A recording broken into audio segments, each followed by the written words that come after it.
है sample paper 6 class 12th economics का।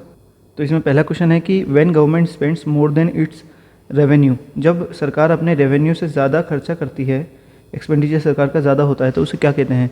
क्या उसे बैलेंस बजट कहते हैं? क्या उसे सरप्लस का बजट कहते हैं? क्या उसे डेफिसिट का बजट कहते हैं?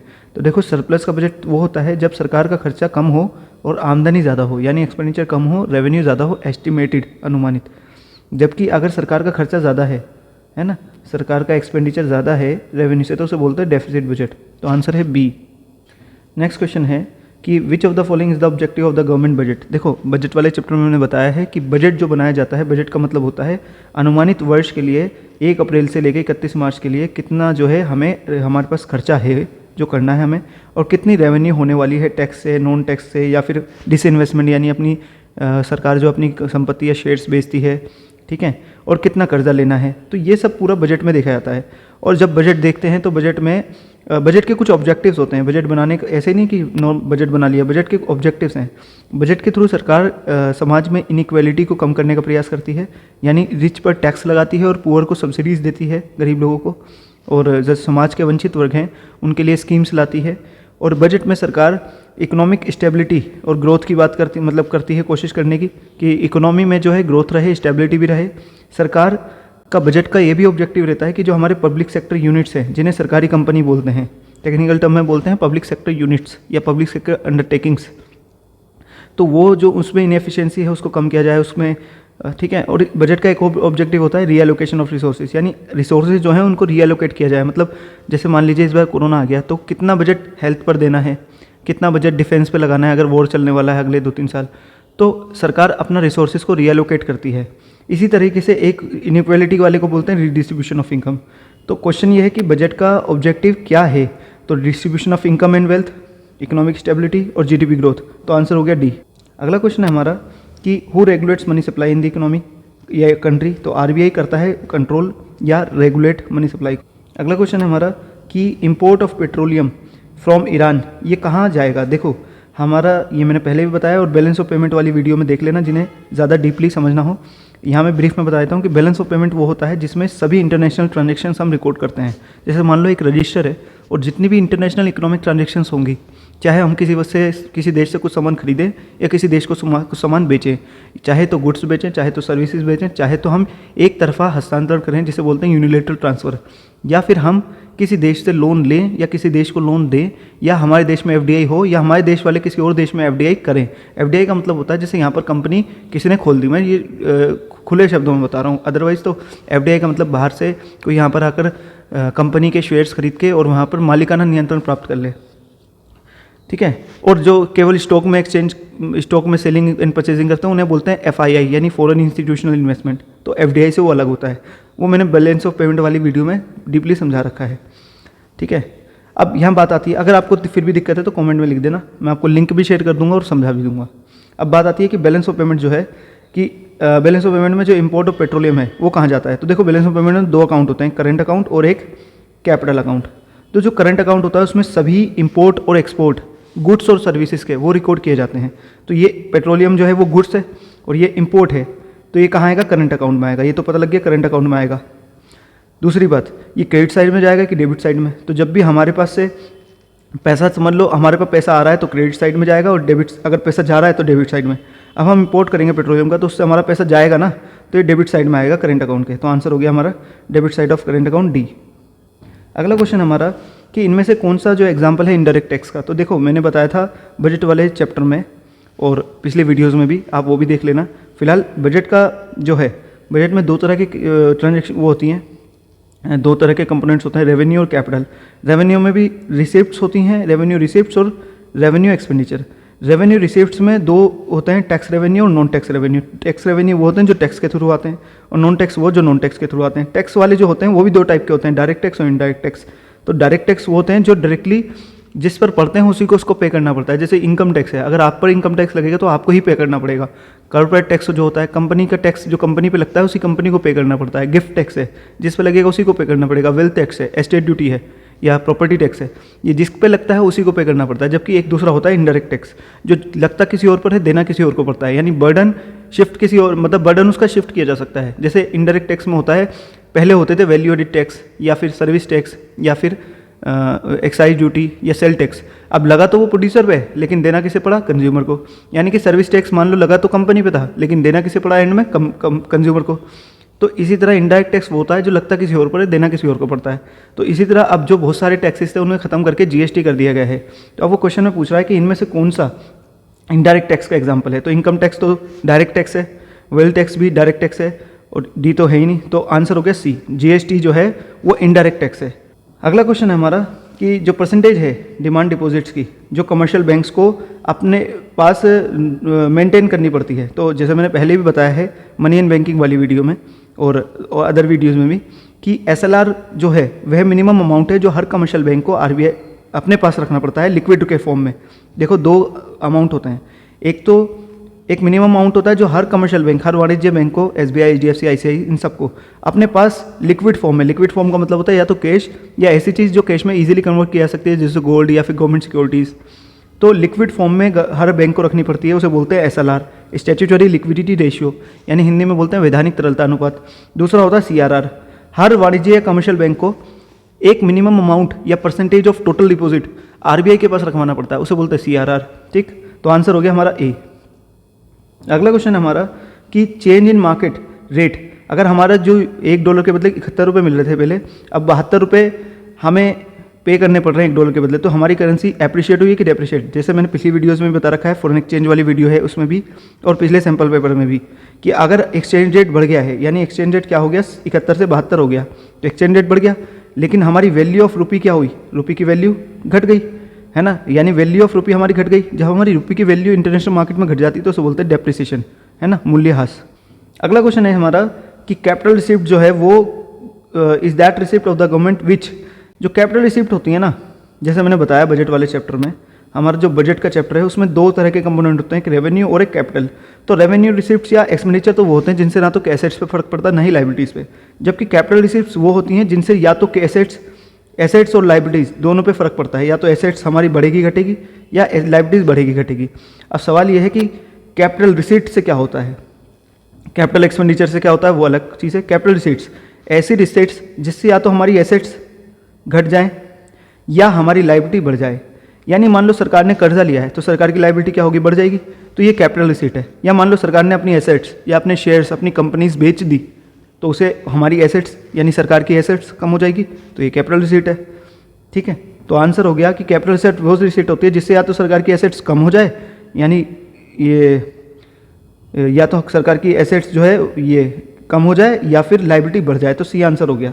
अगला क्वेश्चन हमारा क्या कहता है, देखो, under the balance of payment structure of a nation to maintain categories of accounts for the classification of transactions. दो अकाउंट होते हैं, एक करंट अकाउंट होता है, एक कैपिटल अकाउंट होता है, तो first and third, B answer हो गया।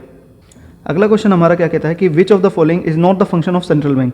हमारा जो आरबीआई उसका फंक्शन क्या नहीं है, तो देखो आरबीआई के 7 फंक्शन हमारे सिलेबस में भी लिखे हुए हैं कि आरबीआई जो है गवर्नमेंट का बैंक है, बैंकों का बैंक है, आरबीआई फॉरेन करेंसी का कस्टडियन है, आरबीआई जो है नोट इशू करता है, आरबीआई एपेक्स बॉडी है बैंकिंग की, मतलब वो सबसे बड़ा एक तरह से बैंक है जो सभी बैंक्स को रेगुलेट करता है, मनी सप्लाई या क्रेडिट कंट्रोल करता है इकोनॉमी में क्रेडिट फ्लो को। आरबीआई जो है उसका भी काम करता है हाउस फंक्शन का, क्लियरिंग ऑफ हाउस फंक्शन। मान लो एक बैंक का दूसरे बैंक के कुछ पैसा निकल रहा है तो वो उसको अपने लेवल पर उसमें ट्रांजेक्शन करके वो कर देता है, ठीक है। और ये हमारे जो गवर्नमेंट का सलाहकार भी है, तो ये सब उसके आरबीआई के फंक्शंस है, कार्य हैं। तो इसमें से क्या नहीं है वो ढूंढना है। तो ये बैंकिंग फैसिलिटीज़ देता है गवर्नमेंट को, ये कमर्शियल बैंक को लेंडिंग यानी लोन वगैरह देता है, ये बैंकिंग फैसिलिटीज़ देता है पब्लिक को नहीं, पब्लिक से डील नहीं करता आरबीआई, 1935 में इस्टेब्लिश हुआ था। और चौथा भी सही है कि नोट का इशू करता है, तो सी गलत है, सी आंसर हो गया। अगला क्वेश्चन हमारा है कि ग्रीन रेवोल्यूशन से क्या मतलब है। तो ग्रीन रेवोल्यूशन जो आया था उसका मतलब था कि HYV सीड्स यूज़ किए गए और केमिकल फर्टिलाइजर्स का यूज़ किया गया और इंसेक्टिसाइड और पेस्टिसाइड कीटनाशक दवाइयों का प्रयोग किया गया, जिसकी वजह से राइस एंड व्हीट में, चावल और गेहूं के उत्पादन में चमत्कारी वृद्धि हुई 1966 के अराउंड। फादर कौन थे ग्रीन रेवोल्यूशन के, कमेंट में बताना। पिछले वीडियो में मैंने पूछा था, नहीं बताया था, तो वो स्वामीनाथन है father of green revolution India के। और वर्ल्ड के कौन है ग्रीन रेवोल्यूशन के फादर, वो आप कमेंट में बताओगे। अब ग्रीन रेवोल्यूशन का मतलब मॉडर्न टेक्नोलॉजी यूज़ करना, better irrigation facilities, HYV seeds, तो आंसर हो गया डी। अगला क्वेश्चन देखते हैं कि इनमें से नीति आयोग ने किसको प्लेस की उसको वो किया डिस्प्लेस किया, मतलब प्लानिंग कमीशन को कब किया, ये क्या 1900 ये तो प्लानिंग कमीशन तो बना था 1950 में, और इसका जो इसको प्लानिंग कमीशन को चेंज करके ये बन गया नीति आयोग, जिसका फुल फॉर्म है national institution for transforming India. 2015 में इसको करा गया चेंज। और प्लानिंग कमीशन जब नीति आयोग में बदला तो लास्ट 5 ईयर प्लान चल रहा था हमारा 12th 5 ईयर प्लान, जो कि 2012 से 17 था। ठीक है, एक और मैं आपको दे रहा हूँ कि आपको ये बताना है कि जब 1991 रिफॉर्म्स हुए थे तो 92 में जो 5 ईयर प्लान था वो कौन सा था। ठीक, अगला क्वेश्चन है हमारा कि स्ट्रैटेजी बताइए फॉरेन करेंसी को कमाने की, जिससे जो डोमेस्टिक एक्सपोर्ट को प्रमोट किया जाता है, जिसमें बाय मेकिंग डोमेस्टिक इंडस्ट्री, जो घरेलू उद्योग होते हैं या कंपनी होती हैं उन्हें कॉम्पिटिटिव बना के इंटरनेशनल मार्केट में। ऐसा कौन सा तरीका है कि अपनी घरेलू इंडस्ट्री को कॉम्पिटिटिव यानी कंपटीशन करने वाली यानी मजबूत बना के एक्सपोर्ट करके पैसा कमाने को कौन सी स्ट्रेटजी बोलते हैं। तो क्या उसे इंपोर्ट सब्स्टिट्यूशन बोलते हैं? नहीं, इंपोर्ट सब्स्टिट्यूशन का मतलब तो ये होता है कि जो चीज़ें हम बाहर से इंपोर्ट कर रहे हैं उन चीज़ों को बाहर से इंपोर्ट ना करके घर में उत्पादन करना घरेलू अर्थव्यवस्था में, तो उसे बोलते हैं इंपोर्ट सब्स्टिट्यूशन। दूसरा है एक्सपोर्ट लिबरलाइजेशन, ये भी नहीं। तीसरा है इंपोर्ट रिस्ट्रिक्शन, ये भी नहीं। आंसर है ए, एक्सपोर्ट प्रमोशन, यानी एक्सपोर्ट को प्रमोट करना और एक्सपोर्ट को प्रमोट करके एक्सपोर्ट से के थ्रू बाहर की फॉरेन करेंसी कमाना, इसी को बोलते हैं एक्सपोर्ट प्रमोशन। और इसे आउटवर्ड लुकिंग ट्रेड स्ट्रेटजी बोलते हैं। इंपोर्ट सब्स्टिट्यूशन को दूसरा नाम है इनवर्ड लुकिंग ट्रेड स्ट्रेटजी और एक्सपोर्ट प्रमोशन का हो गया आउटवर्ड लुकिंग ट्रेड स्ट्रेटजी। अगला क्वेश्चन है हमारा, असेसमेंट पढ़ते हैं कि national food for work programme 2004 में लॉन्च हुआ था with the objective of creating self employment opportunity in rural area. Statement दूसरी दे रखी है कि बिकॉज मनरेगा the programme was incorporated in Mahatma Gandhi rural employment guarantee act in 2005। तो ये स्टेटमेंट फॉल्स है। जो national food for work programme 2004 में नहीं हुआ था, जहाँ तक मुझे अंदाज़ा शायद 2000 में हुआ था। और जो दूसरी स्टेटमेंट वो ठीक है कि मनरेगा स्कीम जो थी जिसकी फुल फॉर्म है Mahatma Gandhi national rural employment guarantee act, 2005 में ही इसका एक्ट बना था और स्कीम लॉन्च हुई थी 2006 में, जिसमें 100 डेज का यानी 100 दिनों का रोज़गार देने की गारंटी दी गई थी। यानी पहली इकलौती ऐसी स्कीम है भारत में जिसमें गारंटी दी गई थी, यानी अगर आप रूरल एरिया में रहते हो, आप अनस्किल्ड हो, तो आप जाके मनरेगा के तहत अपना रजिस्ट्रेशन करवा सकते हो। आपको गारंटी 100 दिन का रोज़गार सरकार देगी। अगर सरकार आपको 100 दिन का रोज़गार देने में असमर्थ होती है तो सरकार आपको 100 दिन के रोज़गार के पैसे देगी। तो इसमें ये रखा गया था गारंटी। ठीक है, तो ये आंसर है डी, ए फॉल्स है, बी आर ट्रू है। अगला सवाल है हमारा कि literacy is a powerful instrument. जो लिटरेसी है ना, एजुकेशन है ना, वो एक पावरफुल इंस्ट्रूमेंट है सोशल इकोनॉमिक चेंज का, समाज में सामाजिक और आर्थिक परिवर्तन का एक बहुत मजबूत वो है तरीका है, क्योंकि एम्पावरमेंट वुमेन का करने से जेंडर डिस्पैरिटी कम होती है। तो बात तो दोनों ठीक है, बट आर उसका रीज़न नहीं है, तो आंसर हो गया बी। दोनों स्टेटमेंट ट्रू हैं बट आर उसका रीज़न नहीं है जो बात ऊपर कही जा रही है। बट फिर भी आंसर की में आंसर ए दे रखा है, तो आप मुझे बताना, डिस्कस करते हैं कि आंसर ए क्यों है। अगला क्वेश्चन पढ़ते हैं कि ग्रीन रेवोल्यूशन जो है वो रिजल्टिंग फ्रॉम किस वजह से इसका रिजल्ट हुआ, मतलब ग्रीन रेवोल्यूशन क्यों हुआ। मतलब ग्रीन रेवोल्यूशन एक तरह से हरित क्रांति का मतलब है कि हमारे जो फूड ग्रेन्स थे यानी खाद्यान्न थे उनमें बहुत चमत्कारी रूप से वृद्धि हुई। तो ये क्यों हुआ? क्या ये प्रोडक्टिविटी बढ़ने से हुआ, क्या ये प्रोडक्शन बढ़ने से हुआ, क्या ये जीडीपी बढ़ने से हुआ, या इरिगेशन फैसिलिटीज़ के बढ़ने से हुआ? तो आंसर है सभी के बढ़ने से हुआ, आंसर सी 1 2 3 4। अगला क्वेश्चन है कि देखते हैं, national bank for agriculture and rural development यानी नाबार्ड जो है वो 1982 में इस्टेब्लिश हुआ था। वो कौन सा क्या बैंक है? क्या वो नाबार्ड जो है एक कमर्शियल बैंक है? क्या वो कोऑपरेटिव बैंक है?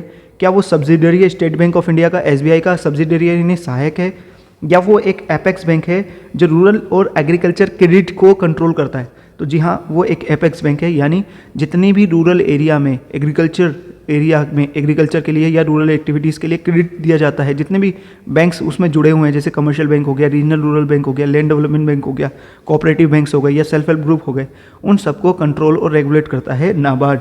जिस तरह से सभी कमर्शियल बैंक्स और एनबीएफसीज को आरबीआई कंट्रोल करता है ना, उसी तरह रूरल और एग्रीकल्चर एरिया के लिए नाबार्ड बनाया गया है, जिसकी स्थापना 1982 में की गई थी। अगला क्वेश्चन है हमारा कि अगर एलआरआर 20% है, रिजर्व रेशियो 20% है, तो और प्राइमरी डिपॉजिट 1000 है, तो बताइए क्रेडिट क्रिएशन कितना होगा? तो आपको मैंने मनी बैंकिंग वाले वीडियो में बता रखा है, बैंकिंग वाला एक वीडियो भी है, वो भी अगर आपको कुछ डाउट होता है तो कमेंट कर देना, मैं लिंक शेयर कर दूंगा। फिलहाल मैं फिर भी यहाँ पर बता देता हूँ ब्रीफ में कि देखो, क्रेडिट क्रिएशन का फॉर्मूला होता है 1/रिजर्व रेशियो इंटू प्राइमरी डिपॉजिट यानी इनिशियल डिपॉजिट। अब 1/RR रिजर्व रेशियो कितना देखा है आपको 20 इंटू ये परसेंट हटाने के लिए इंटू 100 लगा दिया, और प्राइमरी डिपॉजिट कितना देखा है 1000। तो ये 0 से 0 गया ये वाला, और 2 पंजे 10 और 5 को गुणा करेंगे तो आ जाएगा 5000। यानी अगर बैंक के पास 1000 रुपये आते हैं प्राइमरी रूप से पहले, और सरकार का वो बैंकों का 20% उनको रिजर्व रखना है, यानी 1000 के 200 रुपये रोकने हैं, बाकी 800 रुपये लोन पे दे सकते हैं बैंक। तो बैंक 800 रुपये के बदले कितने लोन चढ़ा देगा, इन पैसों के बदले 5000 के लोन चढ़ा देगा। अब ये कैसे होता है, तो ये होता है क्रेडिट क्रिएशन प्रोसेस के तहत, जो मैंने बैंकिंग वाली वीडियो में समझा है कि जब बैंकों के पास 1000 रुपये आए तो बैंक क्या करेगा, उसका 20% 200 रुपये रोक लेगा, बाकी के 800 रुपये लोन पे दे देगा। अब ये बैंकों का मानना होता है कि ये भी तो बैंक में ही जमा रहेंगे, क्योंकि बैंक में लोग पैसा जमा कराते हैं। मान लो 800 रुपये, अब बैंक फिर क्या करेगा, इस 800 के 20% यानी कितना हो गया 160 रुपये रोकेगा, बाकी के 640 रुपये फिर लोन पे चढ़ा देगा, फिर ये भी बैंक में रहेंगे। इसी तरह करते करते वो 1000 के बदले 5000 रुपये का क्रेडिट क्रिएशन कर देगा इकोनॉमी में। इसलिए कहा जाता है कि बैंक अपनी इनिशियल डिपॉजिट यानी अपनी मूल जमाओं के बदले कई गुना लोन दे देते हैं। इसीलिए